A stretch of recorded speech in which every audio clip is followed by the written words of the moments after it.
Hello and welcome to episode number 12 of the Crypto with Kash podcast. Hello, Kash.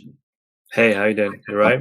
Yeah, I'm okay. I'm a bit disheveled. I think we've skipped a week. So apologies for anyone who was sat at home waiting for last week's podcast. That is technically now. How have you been? All good. Just, looking at the markets at all times, just seeing what's happening. 24, that's all you've been doing since we last spoke. Yeah. It's the first thing I check. Panic attack, yeah. It's the first thing I check in the morning and last thing I check before going to bed. So that's endearing. That's good. That's good for Crypto with Kash members. They know you're on the ball. They know you're living and breathing the market at all times. You look very smart today in your shirt. Thank you. Yeah, I bought this recently. Actually, it's a muscle fit sort of thing. I've started going to the gym again. I was on a brief hiatus for like a few weeks for Christmas. And then I started going again, and it's all good. Well, anyone watching the video can see that I'm not wearing a muscle shirt, and my friend told me off the other day for wearing a fleece underneath a hoodie. Apparently, you're supposed to do it the other way around, but. I'm sure people have tuned in for fashion advice. I thought we could talk about the markets because although they've had a bit of an uptick today, haven't they? But, I feel like we've talked about the downtrend in markets the last few weeks, and like staying steadfast and kind of the emotional approach to handling that stuff. So I feel like we've covered that, and maybe we can come back to it next week. What I'd like to talk to you about is a bit of crypto drama. You shared a story in the Telegram group the other day, and let me just read the headline of this Reddit thread, which is where I first saw it, I guess, or where I went to look after you said about it. And the title is Holy Mother of God, Sifu of Wonderland is Michael Patrin, co-founder of Quadriga CX. Kash, can you just explain in simple terms what is going on? Like, what is Wonderland? What is happening? Why have people lost loads of money? Yeah, who's this guy? It's an interesting one because Wonderland is a project that I feel like in a way went viral on the internet, especially on TikTok. I remember seeing a lot of videos on TikTok while browsing of just people talking about Wonderland because they were, offering huge APY interest on top of your crypto holdings. So it was like 80,000% or something. Yeah, and it would fluctuate. I think at one point it went over 90,000, which is crazy. And it was working for quite a few months, but then things started unraveling. So essentially, the project always had an anonymous treasurer. So the way it worked was his name was OX Sifu, or just Sifu for short. A lot of people in crypto put OX in front of their names, which is basically at the start of every Ethereum address, there's an OX. So people just, It's like become a tag sort of thing in crypto. So Sifu, no one really knew who he was, but he was basically managing the treasury, which at one point had over $1 billion. So which is ideal for, you definitely don't want to know the identity of somebody. Well, you'll be surprised because it's actually a common theme. To have anonymous developers, to have anonymous people running it's project. Not. We talked about this before. Actually, it's not always a bad thing. It's like not there can be legitimate reasons for people wanting to stay anonymous. But exactly. But in this case, I think it turns out that maybe it was best for the community to know who was heading the treasury, because it turns out that Sifu was actually involved in an exchange that collapsed back in 2019, in which around 160 or $70 million went missing. So a lot of investors lost out on a lot of money. And it turns out that Sifu was actually involved in this. He was the co-founder of that exchange. Again, the money has never been, recovered, or no one really knows where the money went. But when you read into that story as well, it's got all these kind of crazy details, like there was the guy called Michael Patron or something. Yeah.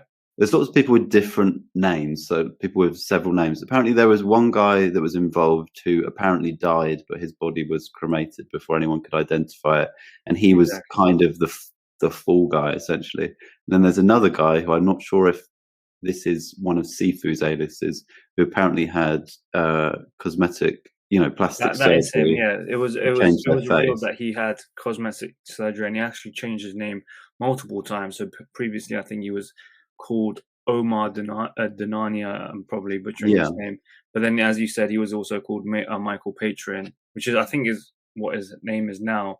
But he was actually, it turns out he was actually convicted for these charges, because in the past he also ran this sort of company where they were stealing people's identities and committing fraud and that sort of thing. So he was actually convicted for this, and he was.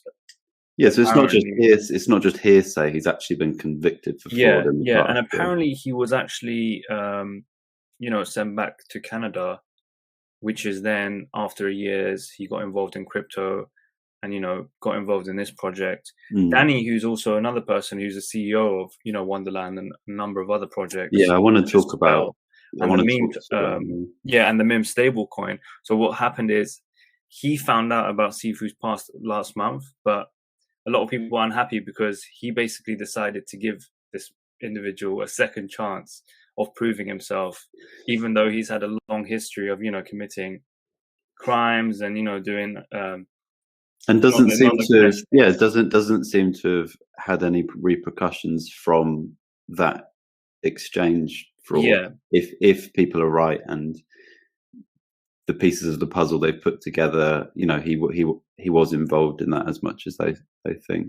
But just to summarize quickly, so Wonderland Time came out, an exciting DeFi project.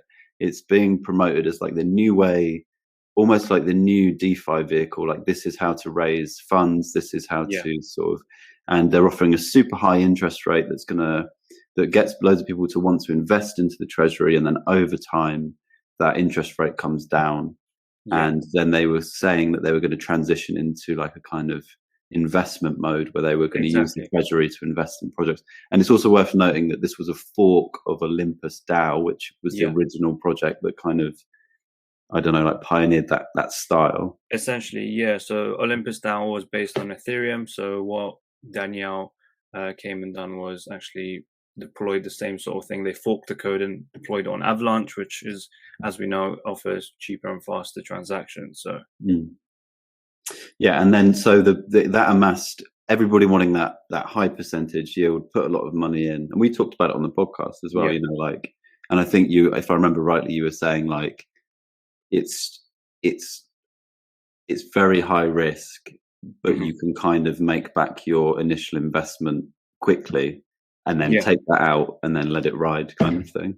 Yeah, at that time when it was paying out 80,000% APY, you essentially doubled your investment in around 31 days. So a lot of people, what they would do was they were investing with the aim of perhaps taking out their initial investment after about a month or so. But a lot of times greed gets the most of people, and they just say, okay, let me not take any money out because then I can earn more through this. I'll be earning essentially double what I was earning a month ago. But yeah, as we've seen, the project has basically fallen apart. There are some votes going on within the community at the moment as to whether they should, get rid of the whole, return people's funds using the treasury. They've actually, the community have actually voted to remove Sifu as a treasurer now. But there was another vote about whether they should, stop the project, return people's funds using the treasury, or whether, Danielle should instead find someone else, someone more professional, someone with a cleaner background, sort of thing. There's three things there. Like, one, I just wanted to point out, like, nothing actually happened in terms of the guy stealing money yet. It's just his identity got found out. The second thing is, with the votes and stuff, something I read that I thought was interesting is Danielle, or Danny, the guy that's in charge, kind of always talked about it as like a decentralized autonomous organization. Yeah. But then there's lots of examples of him making decisions independently without a vote. And essentially, I think That's the true. thing isn't set up as a DAO. Or maybe I'm wrong, but No, like, you are right. There was this sort of controversy um, maybe a month or so ago, where maybe two or 3 months ago actually, where he decided to sell a bunch of their tokens and go into stable coins. This yeah, wasn't, discussed with the community. This was a decision that they made. Yes, it turned out to be a good decision at the time because the price of Avalanche, which I think they sold off into stable coins, was high at the time when they sold it, and now it's lower mm, than it was then. But still, if it is, prop to be a DAO, as you said, a decentralized yeah. autonomous organization, that decision wasn't made with the community. It was a decision that Danny and the treasurer made. So Yeah, if it was a proper one, he wouldn't have been able to make that decision on his own because you would have yeah, presumably needed a vote to reach a certain kind of threshold to make the change. And I guess that, like, the third thing, which I think I wanted to know what you thought, is so Danny himself, like, he's a large reason that so many people had faith in this crypto project, like, yeah, because he's a big name in crypto. I think people identify with him. He's quite a fun character from what I've seen and trust him. Like, he, there was another project he was involved in that you spoke about, called Popsicle Finance, I think, where hmm, they had, I don't know if it was a hack or something, but they refunded community members and stuff. So, like, yeah. he had a good track record, kind of, in I the, think he reimbursed losses through his own personal funds, if I'm not mistaken, if I recall correctly. Which he didn't have to, but he did that to help the community out. And mm, he's basically a very well known and talented community builder. He's created this whole idea around Frog Nation.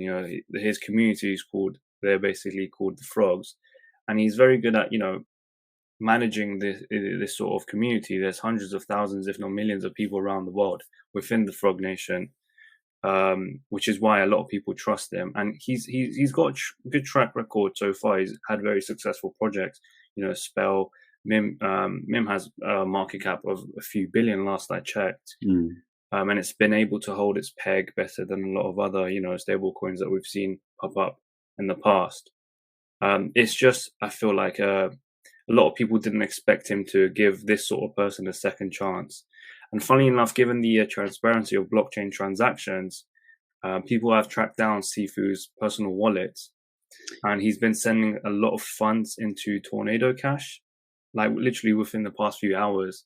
mm, Tornado Cash, for those who don't know, is essentially a blockchain tumbler. So you send funds in to obfuscate your transactions and the way people trace transactions. So he's been trying to hide his tracks. It's unknown why he's done it, but it's not really a good sign that he is doing that sort of thing. mm. I guess I've also seen a lot of people asking. So Danny knew, uh, at least a few months ago, who this guy was, and He people revealed, saying, yeah, he said in an interview that he found out last month, but he decided to give him a second chance. is that likely? Like, do you like? I mean, do you make somebody a treasurer of like seven See, hundred the odd thing is, million dollars without knowing who they are properly? Like, I mean, I mean, retrospect is always 2020. yeah, I think, as you were saying, one thing that we can say is I don't think Sifu during the time, I'm not sure of all the facts, but I think during the time that he was actually treasurer, he didn't actively do anything malicious while in charge of the treasury. It's mm, just that now that his past has come to light, people are concerned about what he can potentially do, given that he has control of hundreds of millions of dollars. and so I guess, like, founders of the Wonderland project, Yeah. Danny, are they must be making a profit from the fees, yeah? Do they have, or they had a bunch of the initial tokens Yeah, or I think something? there's been like certain issues that the community have had with like people being paid a certain amount in time tokens or other tokens. I think from the treasury, Mm, what people's wages have been paid. Perhaps Sifu himself and Danny himself have been paid through the treasury. Um, I know that there does seem to be like quite a few conflicts of interest in that sense, because if they are going to be paid from the treasury and they are going to be paid in time tokens, then there's going to be some selling pressure coming in through that, because they would essentially want to sell those tokens into stable coins. But I guess also, I guess also what I'm asking is, like, if he is a scammer, which I don't know, his history seems to suggest it. So, like, if he's making millions of dollars, without needing to, rug pull the entire treasury, which in itself is, you can't just. It's a lot harder probably to disappear with $1 billion versus like a few million. So, I just wonder if. That's the kind of decision making there, is just like to keep, you've set up this thing. You tell people, like, a lot of the messaging that Danny puts out and stuff is like, it's for the, the little guy, and, like, we're doing this to like fight back against, traditional finance, and but really, like, these guys are multi-millionaires, you know what I mean? Like, exactly. So Danny himself has said previously that, he's made it in life, he's made enough money to live on an island for the rest of his life. But now he's doing it out of the passion that he has for this space. All these projects, all these collaborations that he's doing is for people within the space who perhaps haven't made it yet. So he's made that very clear himself. It's just, again, it just seems like this decision that he made a month or so ago has really disappointed a lot of people who trusted him. And perhaps it wasn't the best decision to make, to put someone who's got a criminal past, especially with hundreds of millions going missing, and a history of being convicted for fraud and things of that nature, and putting that person in charge of a treasury years later. I mean, there's probably better people, there's definitely better people out there who don't have that sort of criminal past. Who can take better care of that treasury. So would you invest or use another Danny related project? It's a difficult one to say, because I feel like Danny, I don't think his intentions were malicious with this. As he said, he was giving someone a second chance, and as it stands, he hasn't, Sifu hasn't harmed the treasury directly. It's just something that he's done in the past. So again, I don't know whether it's time to give Danny a second chance. It's a situation where you have to see Danny's track record so far. He's had very successful projects. He's recently collaborated with Andre, who's worked on Phantom and Yearn Finance. They were about to launch a new project actually last week, but I think they delayed the launch due to this whole situation. And I forgot they brought him into Sushi as well. Did Sushi Swap to kind of manage that?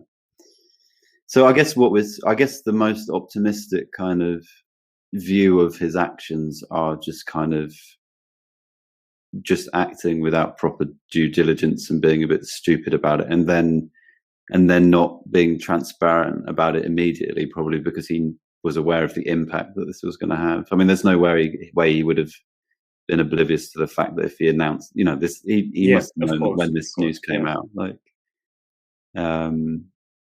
it'd be interesting to see what actually happens with the project, because a lot of people, I think the community, are split up as to whether, the project should be wound down and, funds returned back to investors, or whether they should just have a cooling period where nothing happens until they find a new treasurer. I'm kind of surprised that that's even a question, but I guess that's maybe just me reading the hype. Because I think it's a matter of, okay, if it is going to be wound down, then a lot of people are going to see an opportunity to buy up the tokens now, because perhaps when they get paid from the treasury, they could make a profit from it. There could be arbitrage opportunities there. I think there were discussions online about, people may try to exploit the situation like that as well. That's why I think it's going to take some time to actually see what happens with this project. We'll have to see. Yeah, it's a tough one because it's a developing, issue. Do you know what time has been trading at now? Presumably it's still got value. Well, yeah, it's around $300, $400. Right. Last I checked, but at the peak it was $10,000. So it's down over 90%. Yeah, so anybody that has invested at that high has lost a lot. Yeah. What do you think for the model of, I don't know what this kind of model, this high percentage yield to amass like a large treasury, I that think, Olympus DAO model. What do you think that says about you know that what model? the thing is? So time isn't the only, DAO token or a token of this type which is down significantly from its peaks. So even Olympus DAO, which is the original, which didn't have this sort of controversy, Yeah. clouding over it, is down significantly as well. But the way these projects work is that a lot of times, even though if the coin or token drops in value, since you are being paid, such a high interest, then that helps to mitigate your losses. Or sometimes you even break even depending on how much it's dropped. But I think for the vast majority of people who've invested in Time Wonderland, they're at a loss at the moment. And Yeah. the same applies for maybe Olympus DAO, which is down, last I checked, 70-80%, if not more. And Olympus DAO, for all intents and purposes, looks like a novel kind of project that has been trying to sort of take a different approach. It's just the people involved in this one have sort of So the way this crypto works, exactly. So the way crypto works is that these new narratives pop up. So for a while, all of these sort of Olympus forks, or the projects that have copied and pasted the code from Olympus, they were rallying up to new highs almost on a daily basis. But then as soon as like one collapses or the narrative changes, they will sell off in a big way. Now a lot of them are down significantly from their peaks. Because people, even though like this, it doesn't necessarily say anything about the actual underlying kind of setup of these kind of projects. It's going to scare people, isn't it? I guess like maybe we have a bit of a shorter episode today, and I guess my sort of final question is, what do you think people can learn from this, and have you learned anything from it, like in terms of like investing in which projects to invest in, and trust, I guess, trust in the people running them, whether it's sort of malicious or just kind of making stupid decisions? I think ultimately it comes down to what I mentioned in the Telegram group chat when someone mentioned this project and other similar projects. I think these projects, essentially, they're very high risk, high reward in a way. They're worth a punt. They're not really worth putting vast amounts of money or substantial amounts of money into these projects, because they're worth a punt in the sense that it could go up significantly, like Dogecoin, for example. But because they're so high risk, as we have seen, there's a lot of these projects actually fail to launch or fail to actually achieve what they want to do, and they're down 80-90% in it within a month or so. So you just got to tread very carefully when it comes to these high risk projects. Don't invest more than you can afford to lose. And in regards to trusting, crypto, certain crypto members, I think it comes down to a matter of, taking everything with a grain of salt. So essentially take everything that they say on board, but then omit the things that you don't like and take on board the things that you do like, in a way. Humans, I think we're going to get into philosophy, but I feel like humans are flawed beings. People make mistakes. I think Danny in this case has made a mistake, and unfortunately the community have paid for it so far. We'll see how or if he turns the project around. But again, just approach these projects with caution. I think for me, I think we spoke about this last week or the week before, was in cryptocurrency, there's still a lot of human trust. There's a lot of trust in people, running the projects. That you're trusting that they say what they're doing. A lot of the projects aren't fully decentralized, like they're reliant on centralized, I don't know, like sources of developers, or the equipment running the blockchains and things like this. So there are these pockets and elements of trust. So it's not like the crypto ecosystem. It's not trustless, because people say, you don't trust a human being, but you trust the code. But the person who's written that code is a human being, Yeah. And it's like a catch-22 in a way. So I think that's important, and that's, I mean, part of your strategy at looking at which cryptos to invest in is looking at the team, looking who's involved in partnerships and on, advising different projects and things like this, which is all part of like the process of doing the research to try and avoid things like this, I guess. Yeah. And the other thing I'd say is you also invest and sort of recommend projects that have a use case. And I think, here it didn't have a use case. When I remember looking at the website, and it was just all about that percentage yield, and the marketing was very, like a lot of crypto projects, it's very like flashy and appealing, and like bordering on like a meme kind of like, like always like has a theme. But there was no use case for this, or maybe there was, but it was quite vague. And then the use case changed, like we talked about, like they decided it was going to be like an investment DAO or whatever. And that was a tweet kind of announced. It wasn't even really an announcement from what I saw. It was just like Danny, the guy running it, just tweeting about thinking about doing it. To me, that's not a project with a solid kind of use case and like a utility. Do you know what I mean? So maybe that's something that is another takeaway, I guess. So one of the main things that we focus on when it comes to Crypto with Kash coins and projects that we look into is whether they have a minimum viable product, whether they have a product that we can use today, whether they have a game up and running, or whether they have a platform where you can buy or sell NFTs or lend out your cryptos, or things of that nature. As you mentioned, this project has very limited use cases, and it seems like as they were just coming up with new ideas as time went by, as opposed to this is the idea and we're going to work towards it. So yeah, I agree with your words there as well. Yeah, interesting and dramatic story though, especially like a guy getting a new face through plastic surgery. It sounds a bit like a Bond film or something. Yeah, definitely. But yeah, it sucks. Just to like on a serious note, maybe it sucks for the people who lost money, and hopefully, like the vast majority didn't put in money they couldn't afford to lose. Because like it is just that mantra that gets bounded about. You shouldn't invest with money you can't afford to lose. But it is really, really serious, I guess. And you see that when like the markets have been down the last couple of months or last month or so, and people with money in the markets that they couldn't afford to lose. It's so much more difficult to deal with emotionally and practically, because you need that money. If it's your bill money, it's a completely different experience. So maybe that's a bit too serious to finish on. But it's true. I think it's a valid sort of disclaimer or like warning to give. It's a reminder not to invest more than you can afford to lose.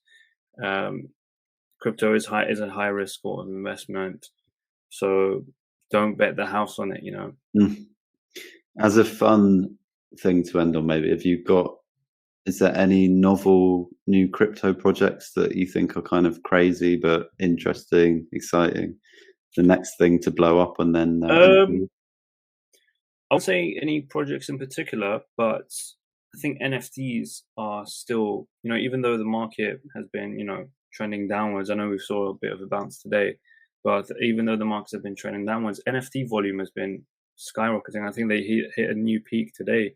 They've done billions of dollars of volume within the past month or so, beating all other months in the past. There are some really interesting projects out there. There's this guy that I follow. His name is Drifter Shoots.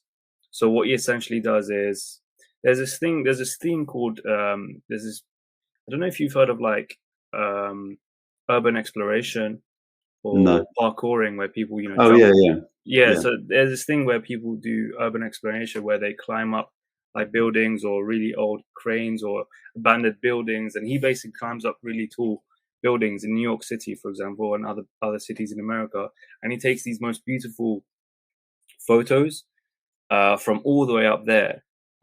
He literally climbs up there with no support.